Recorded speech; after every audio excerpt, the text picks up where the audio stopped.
बोलिए गणेश भगवान की।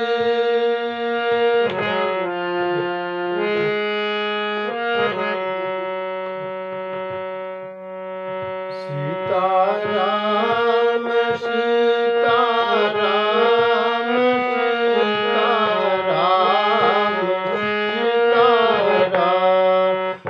सीताराम सीताराम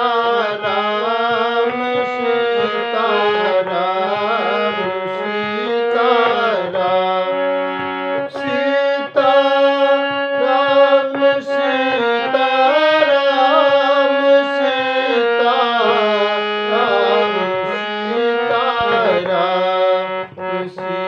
सीताराम सीताराम सीताराम सीताराम। बोलिए सियावर रामचंद्र भगवान की।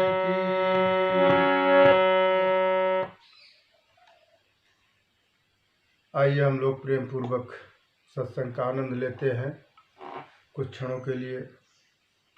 कहा जाता है कि क्या पितृपक्ष में पितरों को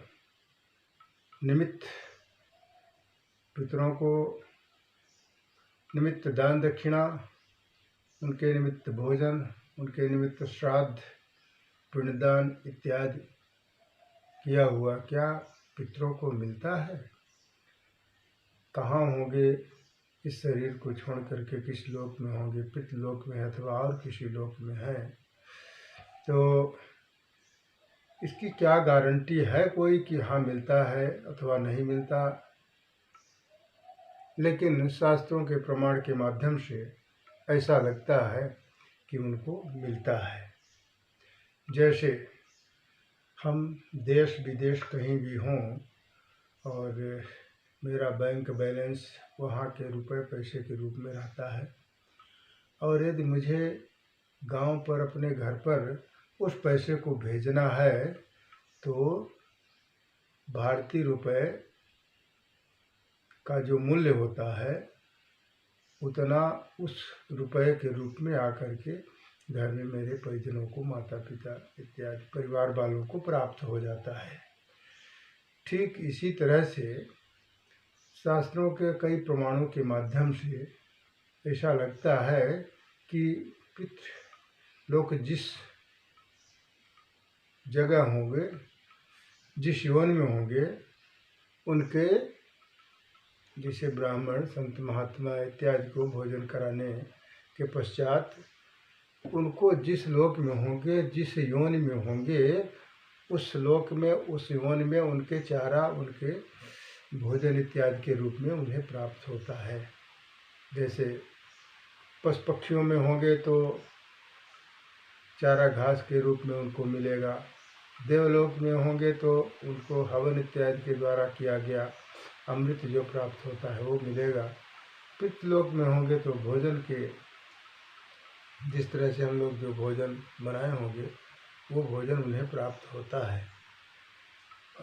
अतः कई प्रमाणों से सिद्ध होता है कि पितृपक्ष में किया गया श्राद्ध इत्यादि पिंडदान पितरों को मिलता है। जैसे कि माँ सीता ने जब गया में पिंडदान किए, दशरथ जी आए, हाथ फैला दिए, बोले कि बेटी मुझको कुछ दो, तो वहाँ पर तो कुछ सीता माँ के पास था नहीं, और उन्होंने अपने हाथ से एक बालुका में गोला सा लड्डू की तरह बना करके बालू और महाराज दशरथ को दे देते हैं। महाराज दशरथ बोले बेटी मैं तृप्त हो गया हूँ, मुझे अब कुछ नहीं चाहिए, मैं अब जा रहा हूँ अपने लोग को। बेटी मैं तृप्त हो गया हूँ, बेटी मैं तृप्त हो गया हूँ। इस तरह से कई शास्त्रों के प्रमाण से ऐसा सिद्ध होता है कि पितृलोगों को मिलता है, इसमें कोई दो राय नहीं। बोलिए सियावर रामचंद्र भगवान की जय।